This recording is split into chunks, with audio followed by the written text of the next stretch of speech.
Hello everyone and welcome to part 8 of the SDL 2.0 tutorial series. In this video I'll be showing you how to create an animated texture in SDL. And someone did request that the font be a little bit bigger, so I'll try to make it let's say 121% here. If it's still an issue, please let me know. But in this video I'll keep it at this size because it seems pretty good. So for the animated texture class, for this class we'll be inheriting from our texture class. So let's go ahead and create our .h file, and this .h we will call it animated texture, and if not defined, underscore animated texture underscore h define underscore animated texture underscore h, and then endf. So for our class animated texture, we will need to include our texture class as well as the timer. So include timer.h as well as include texture.h, and it will be a public inheritance. So public texture. And we will need a couple of public enums. So public enum wrap mode, and this will be either once, so once, which is going to be equal to 0, or a loop, which is going to be equal to 1.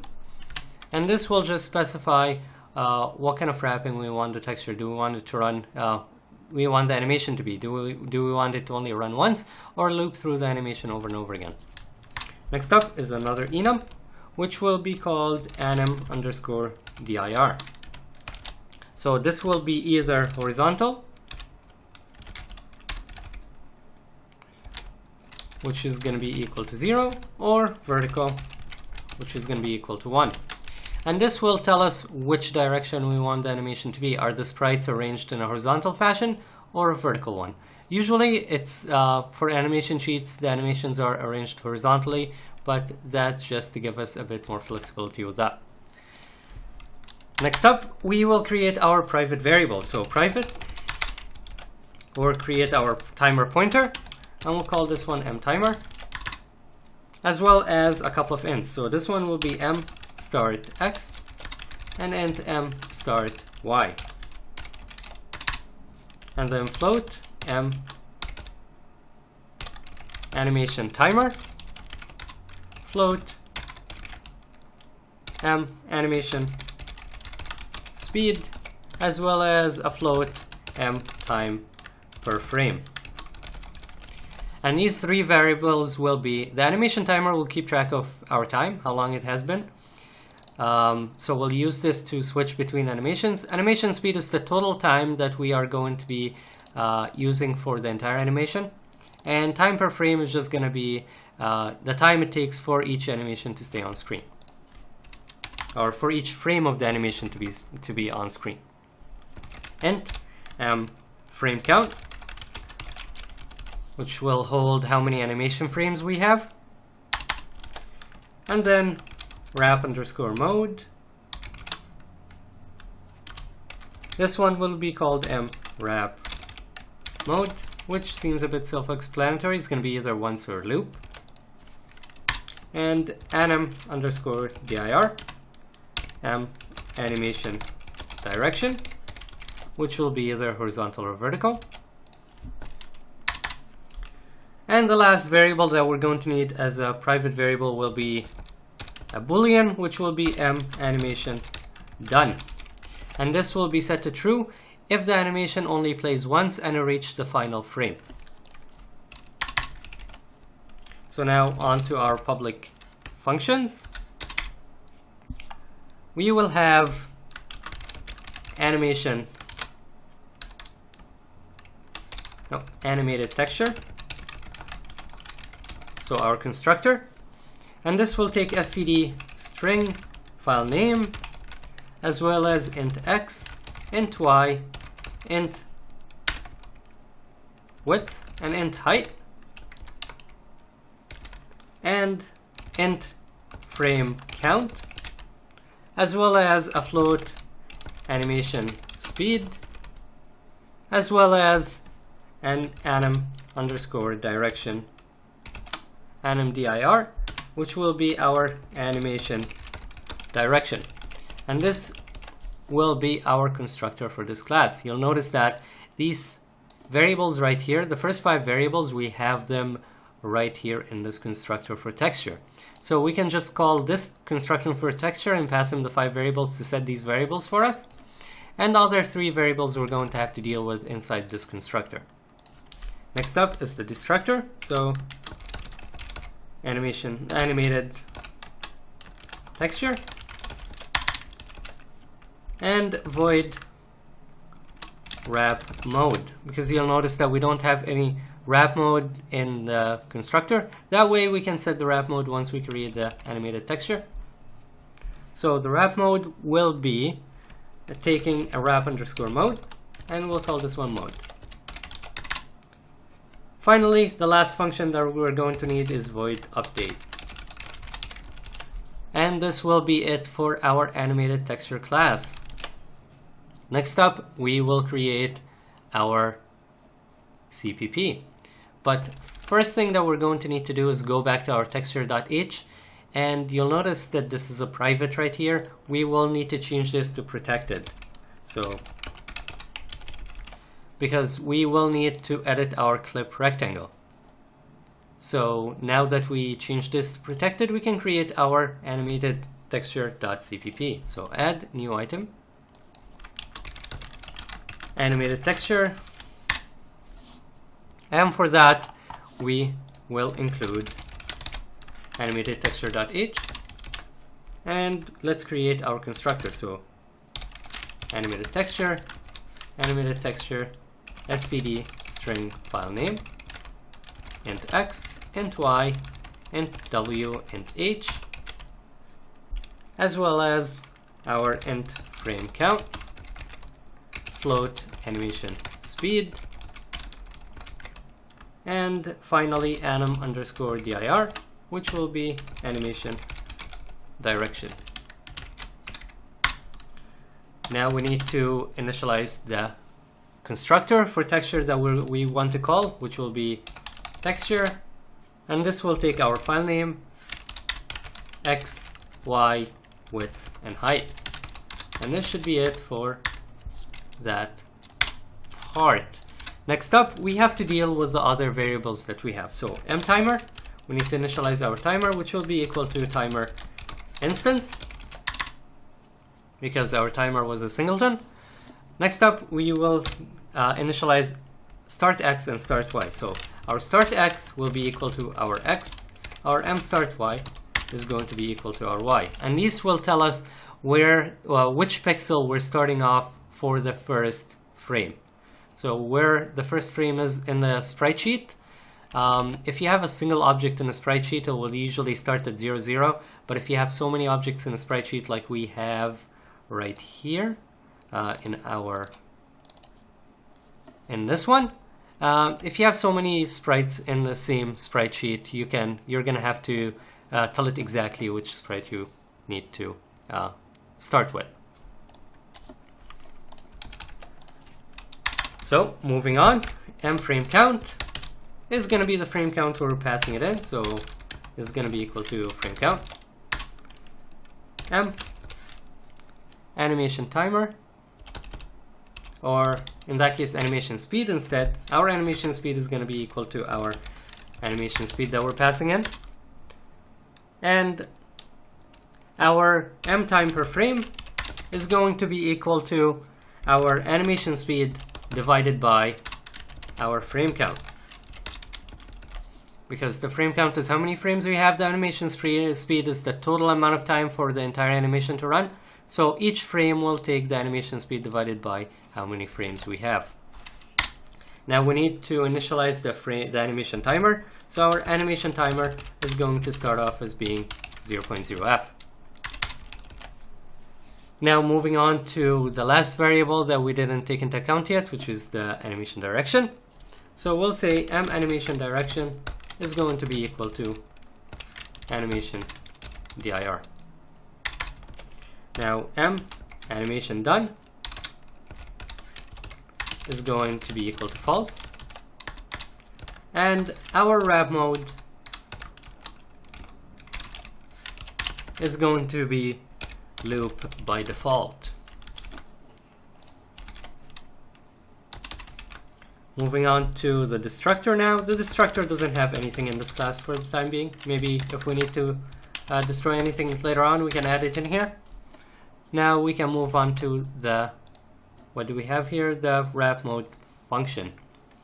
And this is just a setter function for our wrap mode. So void wrap animated texture wrap mode is going to take in a wrap underscore mode, which will be called mode, and we will say m wrap mode is equal to mode, and this will be it for our setter function. And now moving on to the update function, which will have the majority of our logic. For that, we'll do void update.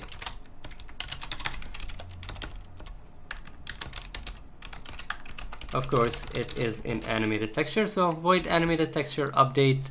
In here, we will say if not m animation done. So if the animation is not done yet, we want to increment the animation timer. So m animation timer plus equals m timer delta time. And since delta time is kept in seconds, once the animation timer is, for example, 1.0, that means 1 second passed, and so on. So we're incrementing by the delta time, and we'll say that if the m animation timer is more than or equal to m animation speed, so if it passed the animation speed that we set for it, that means that we have to decide whether we want to stop the animation if it's only once, or if we want to loop the animation if the wrap mode is loop. So for that, we will need another if statement in here. So if the wrap mode is loop, all we want to do is say that m animation timer is going to minus equal the m animation speed. And this will wrap its value around back to 0, or a little bit over 0. Else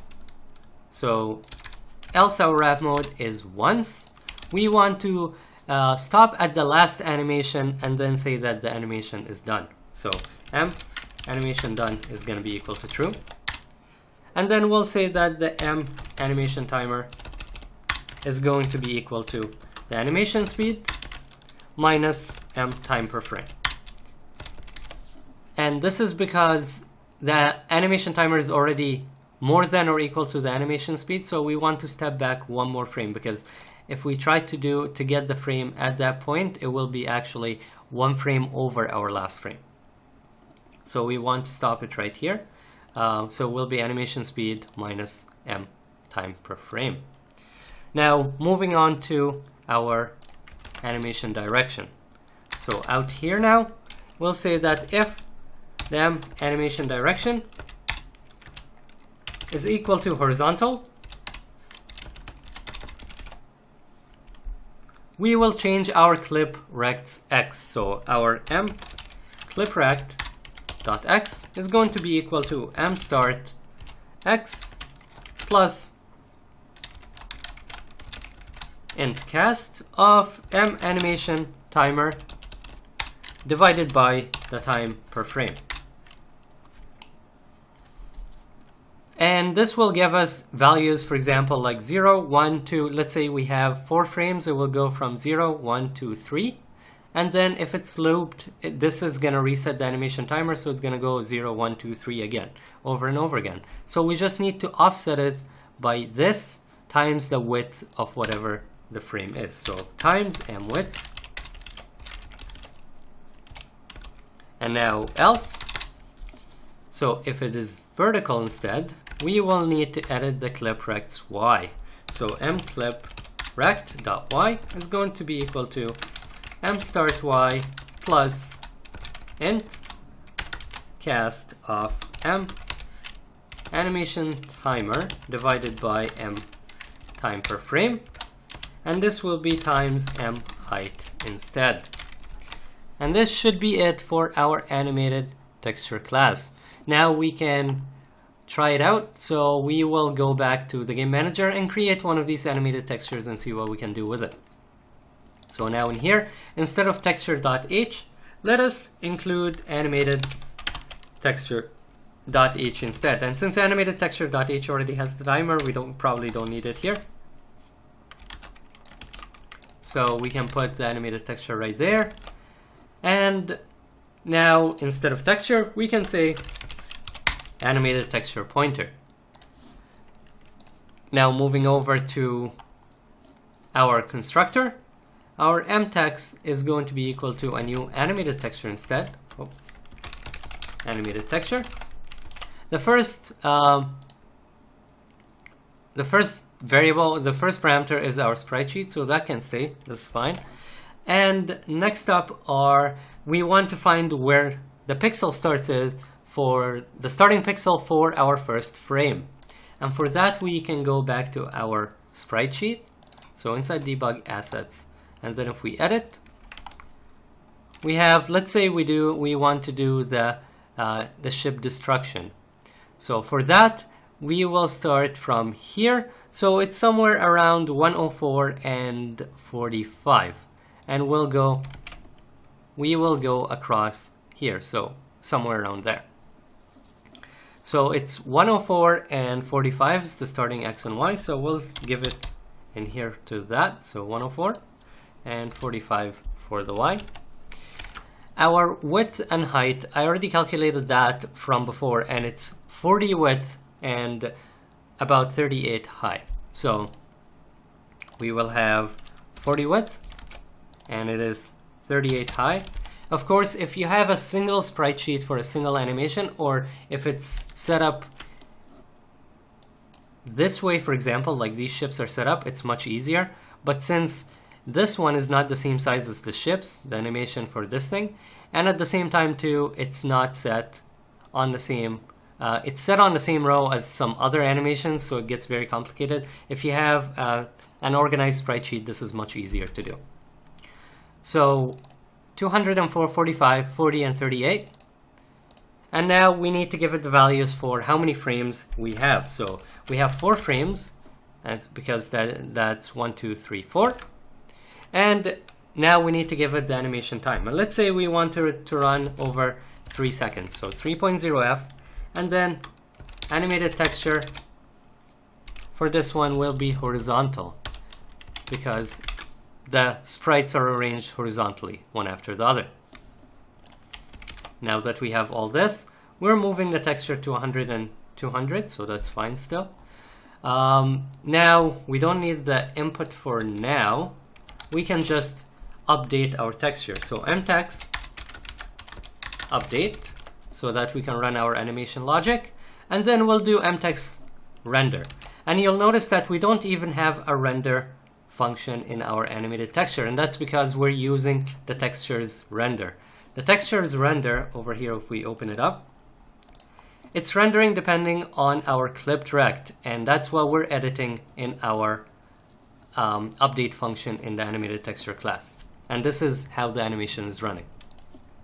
Okay, so now that we have everything set up, we're updating our texture and we're rendering, we can go ahead and run that project.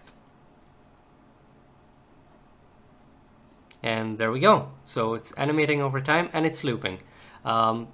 This animation seems a bit too slow, so let's try to speed it up a little. Let's say run the animation in 0.5 seconds instead and loop it. So there we go. So it's looping over and over again in 0.5 seconds. And so what we can do now is check to see if the animate once works. So mtext wrap mode, animated texture once, and this should run until the last frame and then stop right there. So let's see how it goes. there we go. So it ran once and then it stopped. So a class like this we can probably use for either destruction effects like this one, or you can use for particle effects and stuff like that. So this should be it for an animated texture class. I really hope that this video helped. If you have any comments, suggestions, or feedback, please leave them below. Thank you very much for watching, and I will see you in the next video.